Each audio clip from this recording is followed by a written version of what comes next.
Buenos días. Buenos días, doctor. Vamos a dar Bueno, inicio a la clase. Buen día. Vamos a dar inicio a la clase el día de hoy, lunes 9 de noviembre del 2020, exactamente a las 9:22 de la mañana. La clase será acerca de los derechos establecidos desde el artículo 10, los principios de aplicación de derechos, lo que es la continuación de los artículos posteriores al artículo 111 de nuestra Constitución y una pequeña retroalimentación de lo que fue el deber de los artículos referentes a democracia directa establecidos en el artículo 103 y las organizaciones políticas establecidas en artículos posteriores, del artículo 108 me parece. Entonces, para eso voy a dar paso a ustedes como estudiantes para que me den un pequeño resumen acerca de lo que son los mecanismos de democracia directa en las partes que les haya parecido pertinente respecto al deber enviado. Para esto voy a escuchar a Mireia Campi, por favor. Mireia, una retroalimentación del deber. Buenos días. buenos días, doctor. Yo voy a hablar acerca de algunos artículos expresando lo que han dicho algunas personas y también criterio personal mío. Empiezo con el artículo 103, que me llamó la atención, la iniciativa popular normativa. Aquí la vicepresidenta del Consejo Nacional Electoral, Ana Marcela Paredes, enfatiza al decir que solo podremos hablar de una democracia plena cuando se cumplan las aspiraciones de todos. En cuanto a eso, puedo decir que se puede hablar de una democracia plena o de un progreso de un país cuando se cumplan las aspiraciones de todos y no solo de unos pocos. A su vez, la iniciativa es importante porque busca generar conciencia de un problema que afecta a la sociedad en su conjunto. Eso lo dijo el consejero Mauricio Tayupán. También el Ecuador está pensando en el bien común. Eso lo dijo la consejera Luz Aro. El Ecuador y todos los ciudadanos del país que viene a hacer lo mismo, debemos pensar en el bien común, pero eso en la realidad no se lo aplica, ya que no todos piensan en el bien común, muy poco. Ya. También puedo hablar del artículo 105, que es sobre la revocatoria del mandato, por el cual los ciudadanos pueden cesar de su cargo público a un funcionario electo antes del término de su respectivo periodo mediante votación directa o por recolección de firmas, dependiendo de las dimensiones geográficas o poblacionales, ya que es un mecanismo de interrupción o término anticipado del mandato popular. Ya. Y también el que me llamó la atención es el del financiamiento de los partidos y movimientos políticos, que está en el artículo 110, donde el Código de la Democracia obliga a los partidos y movimientos a publicar sus ingresos en sus páginas web, pero ninguno lo hace. Y de cierta manera hay y a la vez no hay un control por parte del Consejo Nacional Electoral. Esos son los que me llamaron la atención y en cuanto a mi criterio personal puedo decir, bueno, yo les voy a ser sincera, a mí la política no me gusta. ¿Por qué? Porque para mí la política en una sola palabra es corrupción. Porque los políticos, el momento de la campaña, ofrecen el oro y el moro, pero el momento que ya están adentro, ahí sí se sienten felices y cumplen a media. No generalizo, no todos. Unos cumplen, otros cumplen a medias y otros no cumplen nada. Lo que sí cumplen es el pensamiento de ellos, llenar el bolsillo de ellos, pero por el país, por el pueblo, hacen una que otra cosa para hacer creer al pueblo de que están cumpliendo, están viendo por el país, pero no es así. Más buscan el porvenir de ellos y ciertas leyes o ciertas actividades las realizan en beneficio de ellos mismos o de los allegados, más no de todo el pueblo. Por eso viene a ser que no piensan todos en el bien común. Ese es mi criterio. Gracias. Listo, Mireia. Muchas gracias por su criterio. Ahora quisiera hacerle una pregunta. Dentro de estos artículos se encuentran cuál es la diferencia entre consulta popular y referéndum. ¿Me podría ayudar comentándome eso? Ya.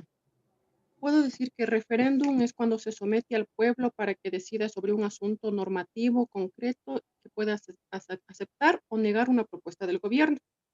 Referente a Constitución, ¿verdad? Sí, Ya. ¿Y ya. consulta popular?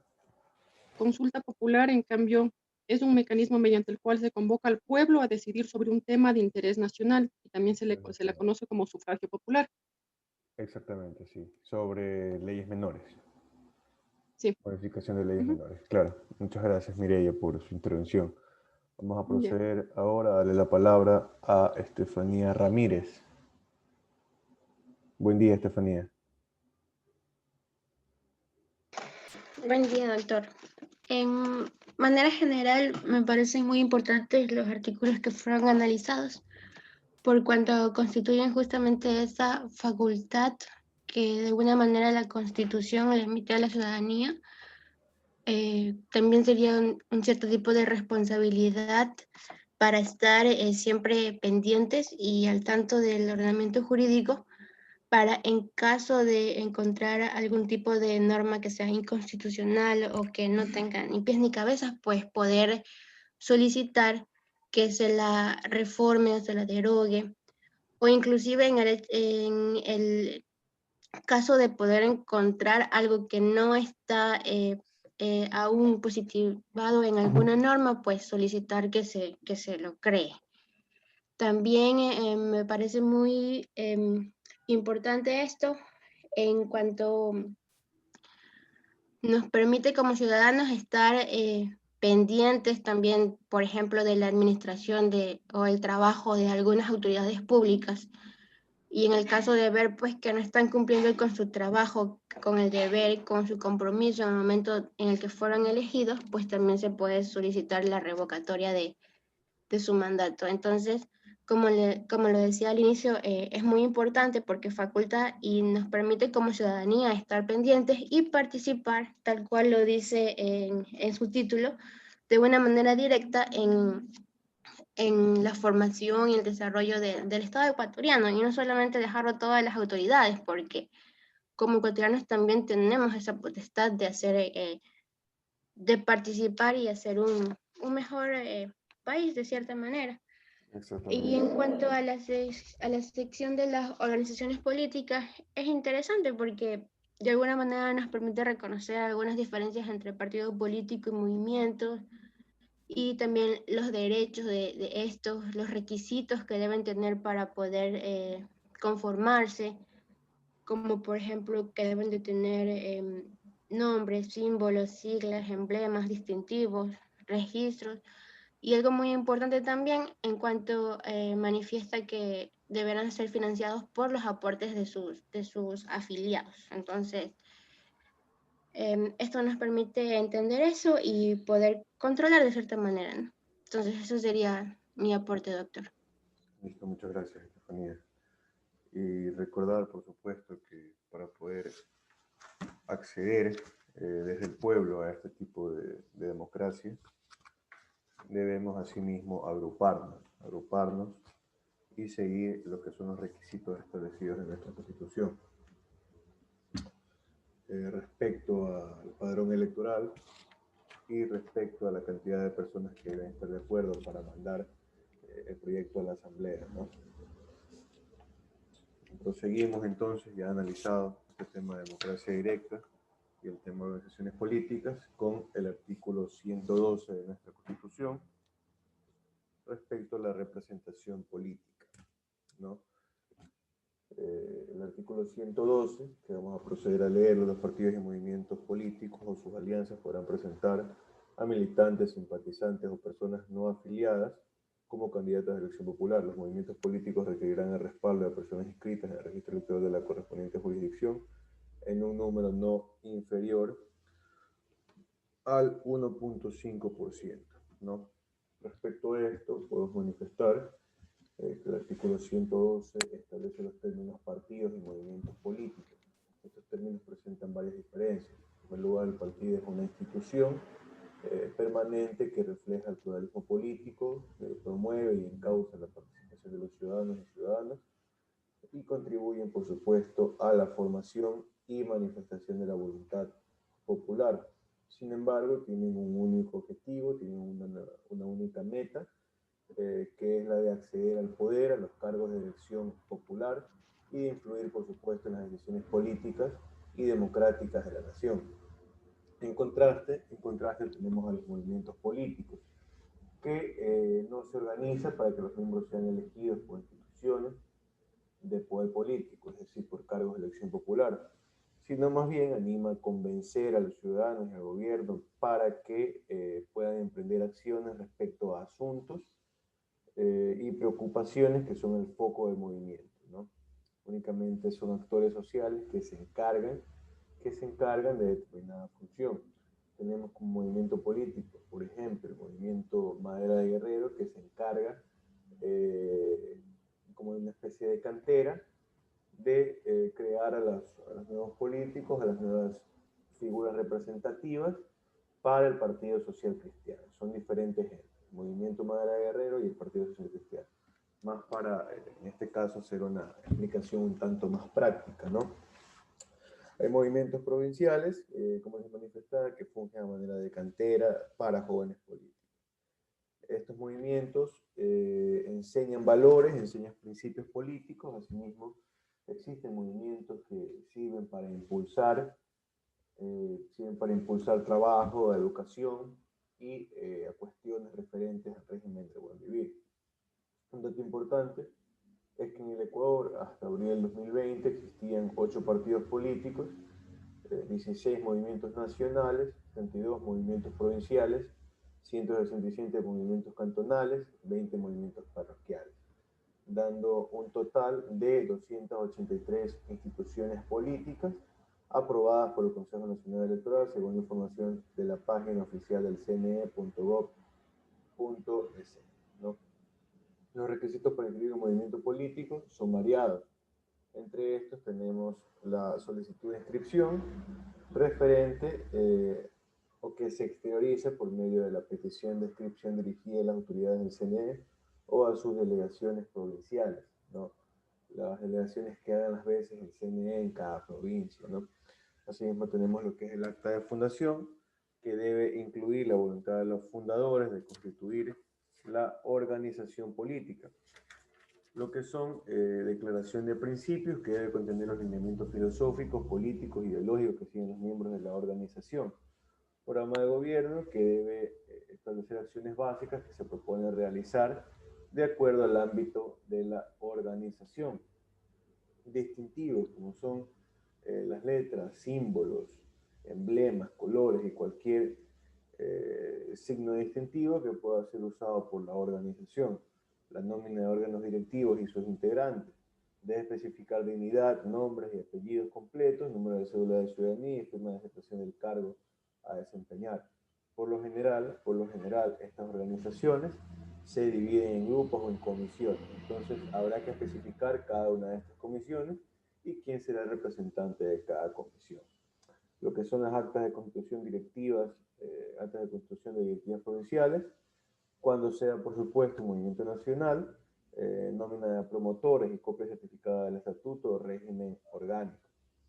Esta copia certificada del estatuto o régimen orgánico deberá especificar nombre, domicilio, emblemas, expresión de siglas y símbolos de la organización, derechos y deberes de los afiliados o adherentes y las garantías para hacerlos efectivos, competencias y obligaciones de los órganos directivos que lo conforman, requisitos para tomar decisiones internas válidas, reglas para la elección democrática de los órganos directivos y para la candidatura de elección popular, otorgando garantías de paridad, inclusión y no discriminación, ¿no?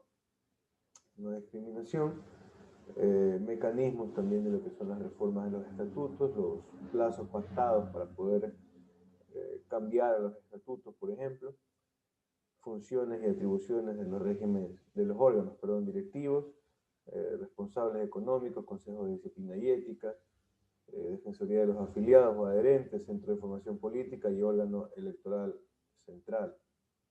Los movimientos políticos, asimismo, requerirán respaldo de personas inscritas en el padrón electoral en un número no menor a 1.5 de la circunscripción en la cual vienen a inscribirse, es decir, referente a si es nacional o referente si es provincial. Dichas organizaciones, en base a este criterio, se podrá recolectar firmas referente a este número de afiliados al padrón electoral. Los integrantes de los movimientos o partidos políticos que inscriban sus candidaturas para cualquier cargo de elección popular deberán, al momento de postularse, presentar un supuesto programa de gobierno en el caso de que sea escogido por el pueblo, ¿no? Lógicamente basado en principios y basado en una realidad política, es decir, si una persona entra en determinado año tendrá que visualizar o proyectarse a futuros años, ¿no?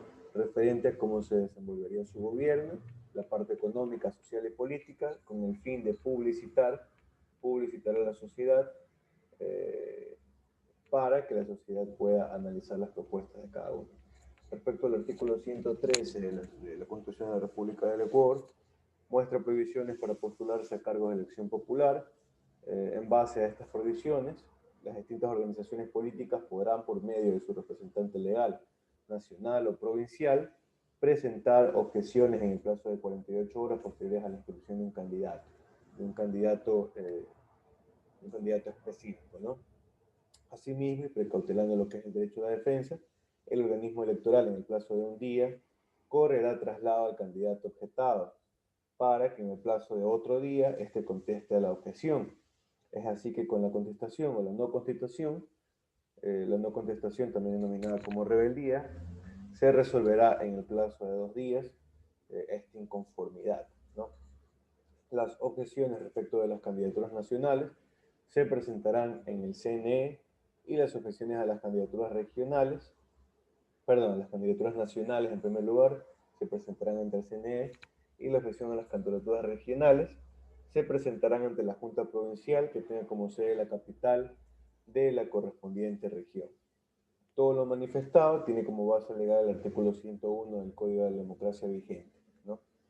Las prohibiciones a las que hacía alusión en el artículo 113 son las siguientes.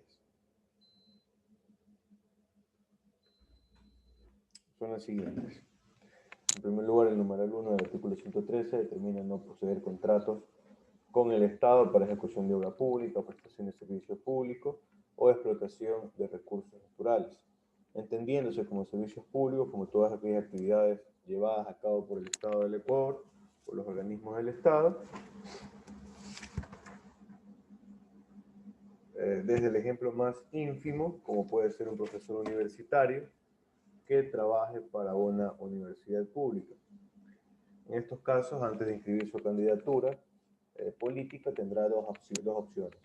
En primer lugar, tenemos la de renunciar a su trabajo, o en segundo lugar, lo que es solicitar una licencia de trabajo, es decir, permisos otorgados por el empleador para que el trabajador se ausente por determinado tiempo de sus funciones. Si gana la elección, obviamente, renunciará al trabajo, pero si pierde gracias a la licencia, podrá volver a sus antiguas funciones. En el numeral 2, tenemos que quienes posean sentencias ejecutoriadas por delitos contra la eficiencia de la administración pública, como son, por ejemplo, el peculado establecido en el artículo 278 del COIP, el enriquecimiento ilícito establecido en el artículo 279, el cohecho establecido en el artículo 280, la concusión establecida en el artículo 281. Asimismo, por delitos sancionados con reclusión, entendiéndose por reclusión aquellos delitos con una pena privativa de libertad de más de 5 años, según lo cual establece el artículo 541 del Código, ¿no? Referente a la caducidad de los procesos penales.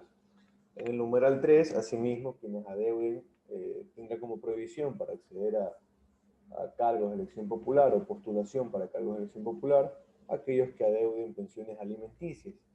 Para comprobar si adeudan o no pensiones alimenticias, el interesado deberá solicitar, mediante escrito dirigido al juez de niñez y adolescencia que lleva su proceso, providencia en la cual el Departamento de Pagaduría Contable dé fe de la no existencia de deudas, ¿no? Acorde también al sistema SUPA. Es la única forma, pedirlo mediante juzgado.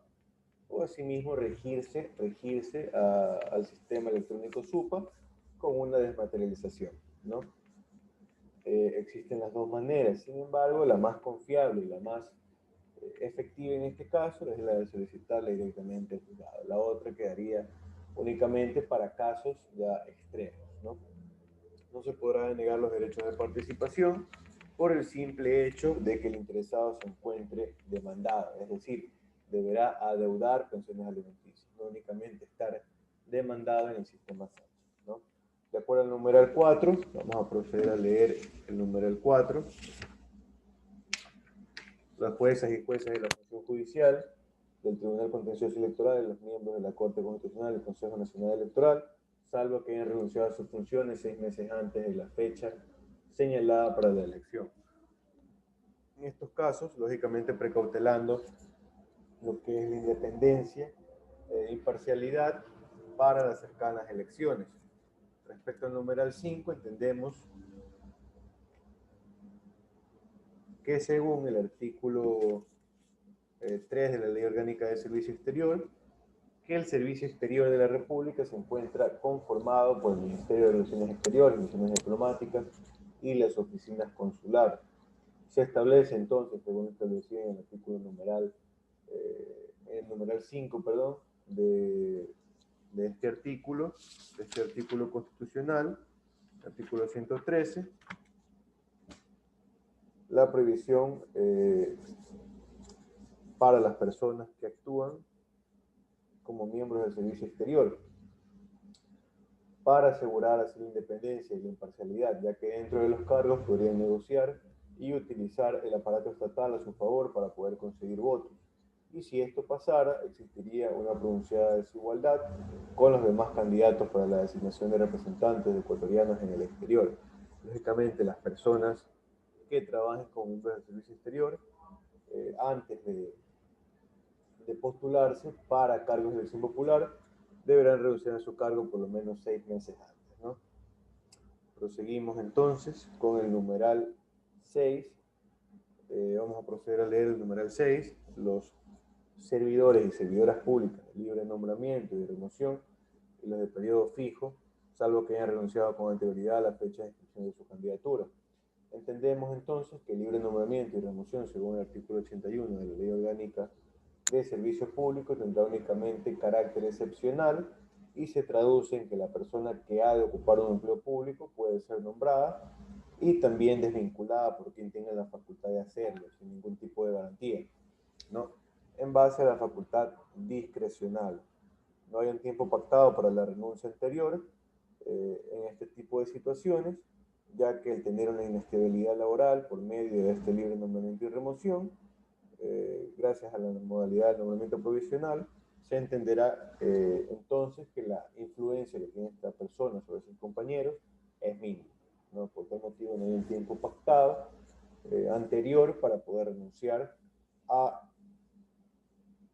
los libres nombramientos y remociones. Vamos a proseguir entonces con el numeral 7 del artículo 113, que determina lo siguiente.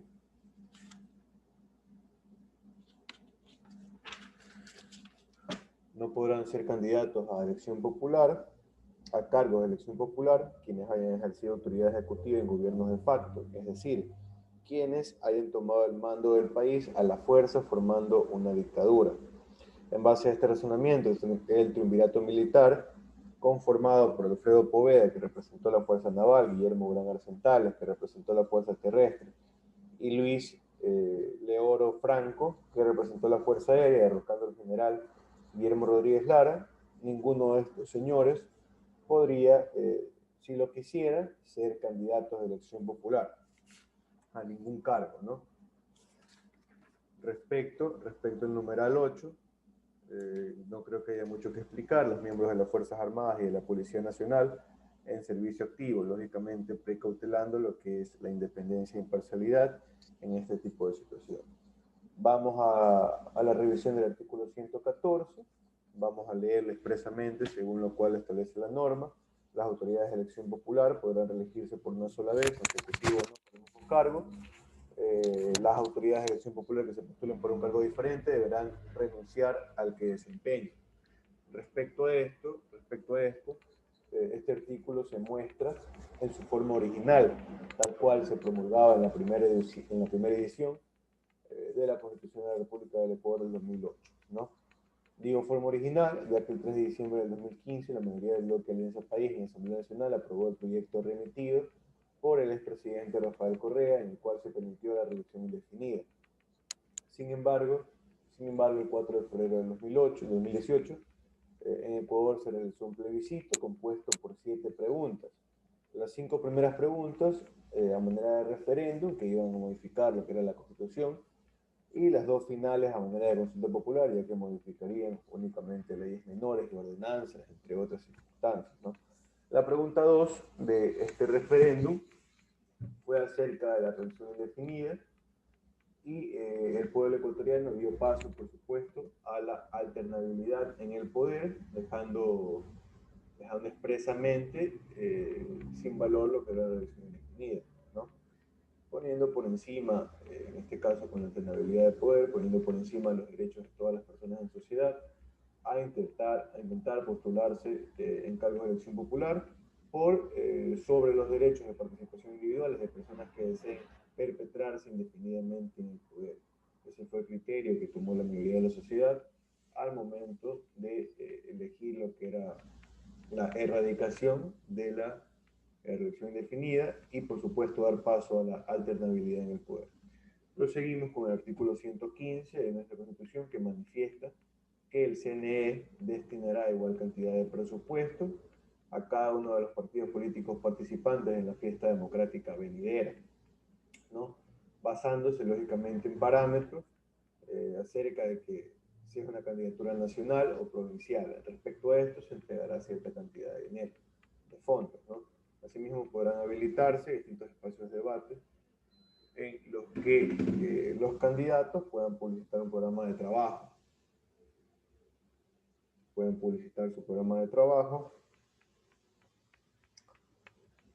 y refutar ideas de otros candidatos. Los sujetos políticos no podrán contratar vallas publicitarias y los medios de comunicación deberán rechazar de oficio cualquier tipo de publicidad política durante la elección. Será de oficio bajo cualquier tipo de circunstancia administrativa o acudir a los órganos jurisdiccionales que puedan darse en reprimenda a esto, ¿no? La publicidad política se aceptará y se presentará únicamente posterior a la posesión de una autoridad de elección popular. Ya cuando estén en el cargo podrán establecer publicidad política a su elección y a su gusto, ¿no? Al decir medios de comunicación, no se incluyen, por supuesto, las redes sociales y las publicidades pagadas en estas, ya que las redes sociales no sirven meramente como medio de comunicación, sino como una expresión del derecho al ocio. En el caso de organizaciones políticas que cumplan con estas disposiciones, se procederán a activar mecanismos de control de propaganda y reducción de presupuesto destinados al movimiento infractor, ¿no? Según el artículo 116, ya avanzando con los artículos que tenemos destinados en este pensum, trataremos sobre lo que son los parámetros de las elecciones pluripersonales. Para esto, en primer lugar, habrá que diferenciar lo que son las elecciones unipersonales, que eligen cargos ocupados por una sola persona, como presidentes, alcaldes, prefectos, de las pluripersonales, en donde se eligen a integrantes de órganos colegiados como asambleístas y concejales. Para esto se tomarán en cuenta principios de equidad, igualdad de voto, alternabilidad entre hombres y mujeres y el principio de no discriminación. Es así que hemos terminado con los principios de participación dentro de la planificación académica. Tocaría ahora el tema de derechos, ¿no? Para esto tenemos el artículo 10 de la Constitución, que declara como sujetos de derechos y obligaciones a las personas, comunidades, pueblos y nacionalidades y colectivos, entendiéndose por estos como sociedad de artistas, de payasos, por ejemplo, de LGBTI y cualquier otra forma de agrupación nacional y social, y como sujetos únicamente de derechos a la naturaleza. Indirectamente, cuando revisamos los derechos de libertad en el artículo 66, en anteriores clases hicimos alusión a los principios de aplicación de derechos establecidos en el artículo 11 de nuestra Constitución. Sin embargo, por supuesto, realizaremos una miscelánea acerca del mismo para aclarar el tema, ¿no? Los derechos entonces se podrán solicitar de manera individual o colectiva. El artículo 11, numeral 2, plasma el principio de no discriminación. Vamos a proceder a leer el principio de no discriminación.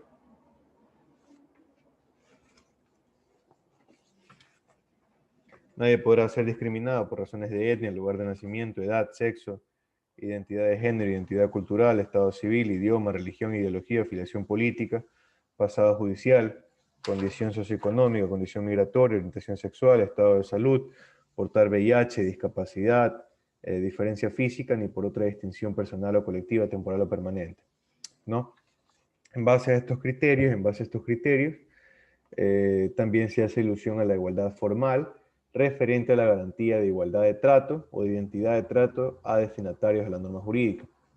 En el último apartado de este artículo 11, numeral 2, se presenta la igualdad real, que consiste en el análisis de la real posición social del individuo a quien va a ser aplicada la ley, con el objetivo de evitar injusticias.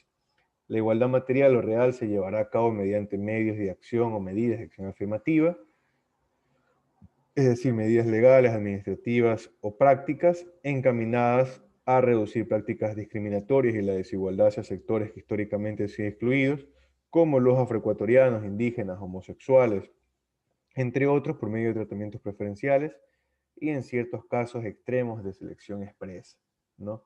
Como lo explicaba en anteriores clases, por ejemplo, en concursos de méritos y oposición se regalará 1 o 2 puntos a aquellas personas que se compruebe que son acreedores a la acción afirmativa, como pueden ser, por ejemplo, los afroamericanos, quienes han sufrido a lo largo de su historia de marginación social, ¿no?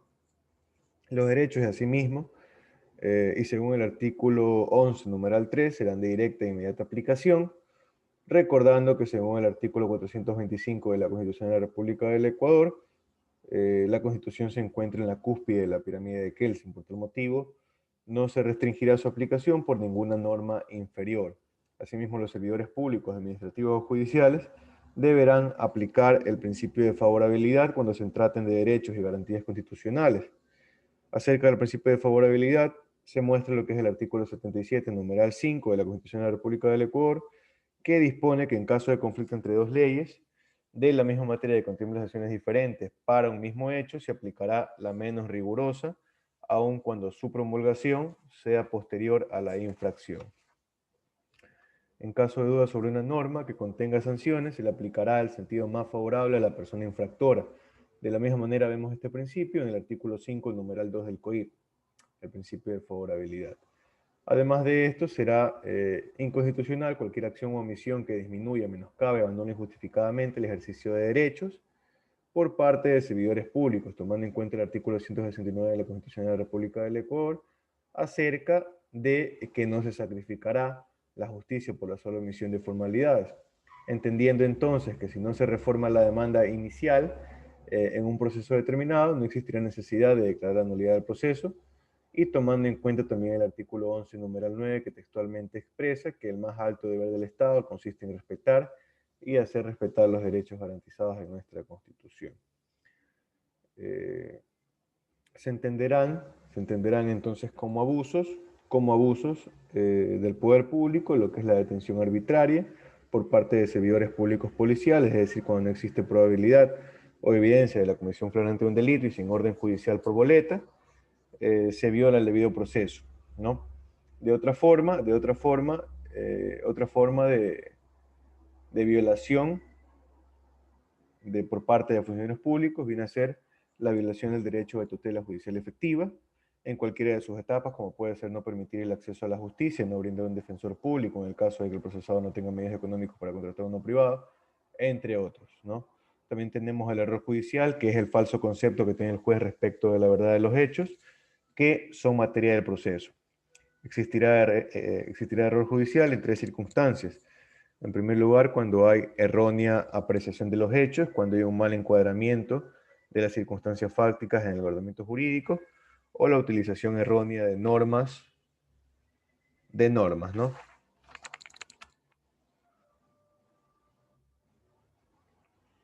Ante las circunstancias descritas, es natural respecto a...